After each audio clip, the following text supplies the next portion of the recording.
risk. I-take nyo kung ano yung bagay na mawawala sa inyo. Kung para naman sa kabutihan yon. Itong nangyayari sa buhay ko, kung hindi ako bossing sumugal, wala ako dito eh. Di kita makakasama.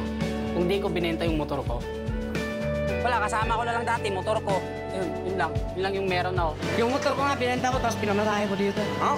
Pagkabenta ko nga ng motor ko, grabe iyak ko nun bossing eh. Kasi yun lang yung meron talaga ako, isang bagay lang na meron ako. Yung motor ko lang. Paano kaya ron kung di tayo nagkasalubong, no?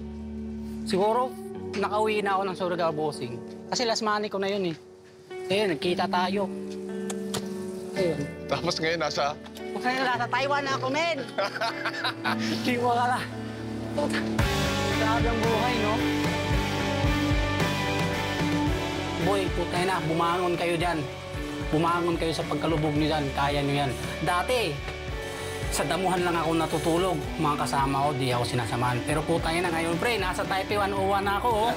Putay na. Akalain mo, kasama ko ang pinakasikat na vlogger, si Kong. Ay, hindi nata ngayon. Hindi, kung TV pa rin. Kaya boy, tayo na. Bumangon ka. Kaya mo yan. Yun lang. Power.